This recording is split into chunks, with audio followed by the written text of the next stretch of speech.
লিআন্না ওয়াসফুল কুরবাতি লা ইয়াতাজাজ্জা, আল্লাহর নৈকট্য হাসিল হওয়ার যে গুণ, এটা অখণ্ডনীয়, এটা কখনো খণ্ড করা বা ভাগ করা যাবে না। এই উপস্থিতি, যে দুইটি ভুল করলে আপনার কুরবানি আমার কুরবানি আল্লাহর দরবারে 100% কবুল হবে না।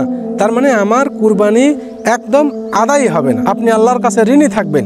তার একটি হলো, আমরা কুরবানির দিনে আবেগের বশবর্তী হয়ে অথবা মহব্বতের কারণে আমি মনে করি আমার কুরবানিটি আমি আমার নিজের নামে না দিয়ে আমি আমার মৃত পিতা, মৃত মাতা, মৃত দাদা দাদি, নানা নানি অন্যের নামে কুরবানি করি, কুরবানি দিয়ে দিই।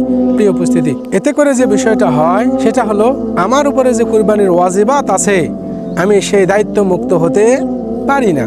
কারণ আমি কুরবানির একটি মাত্র অংশ দিয়েছি যেটা আমার উপরে ওয়াজিব। আমি যদি অন্যের নাম দিয়ে এই কুরবানিটি করি তাহলে আমার ওয়াজিবাতটা থেকে যাবে, বাকি রয়ে যাবে।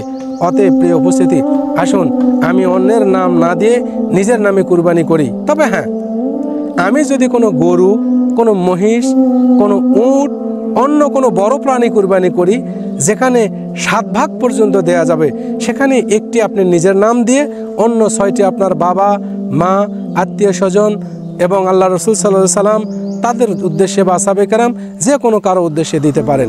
আশা করি আপনারা বিষয়টি অনুধাবন করতে পেরেছেন। কোনো ক্রমে আমি কুরবানির পশুতে, বড় পশুতে 7 ভাগের 1 ভাগের কম যদি দিই, সাসেস ধরে নিন একটি গরু আমরা কুরবানি দিচ্ছি 7 ভাগে, যার মূল্য 1,40,000 টাকা, তাহলে এই 7 ভাগের 1 ভাগের মূল্য আসে হলো 20,000 টাকা। কোনো ক্রমে এই 1 ভাগকে আমরা 2 ভাগ করতে পারি না। অর্থাৎ আমি আমার বাবার সাথে, আমি আমার ভাইয়ের সাথে পরামর্শ করে মনে করলাম যে আমরা এখন অভাবে আছি, আমরা 2 জন মিলে 1 ভাগের অংশ প্রদান করি, যাতে করে আমরা বাসায় কুরবানির বস্তুটি নিয়ে এসে আমরা আবার এই 1 ভাগকে 2 ভাগে বন্টন করে নিতে পারি। অর্থাৎ আমি 10,000, আমার ভাই অথবা আমার বাবা 10,000, এই 2 জন মিলে 1 ভাগ দেয়া, তাতে করে আপনার আমার কুরবানি আল্লাহর দরবারে পৌঁছবে না। কারণ ফতোয়ার কিতাবে এসেছে, হিয়া শাতুম মিন ফারদিন আও বাকারাতুন আও বাঈরুম মিনহু ইলা সাবআ।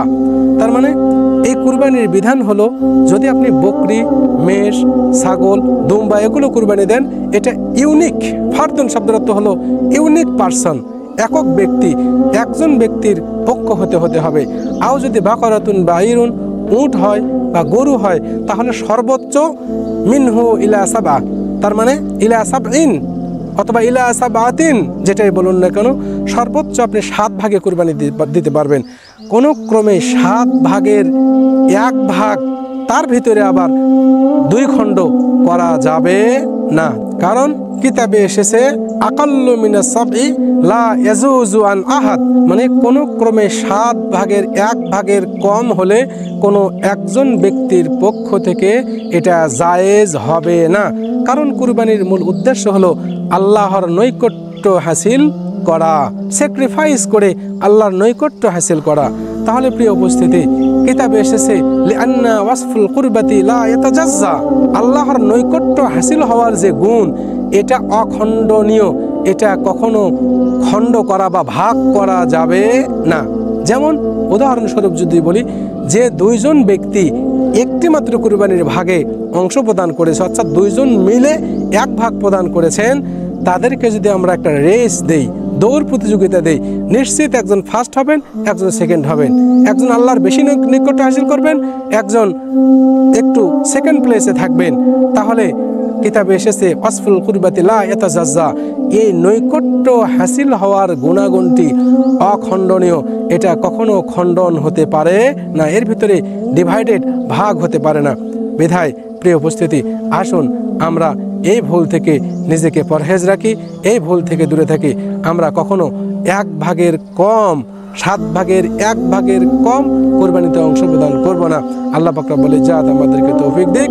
সকলে বলে আমিন। ওয়া আখিরু দাওয়ানা আনিল হামদুলিল্লাহি রাব্বিল আলামিন।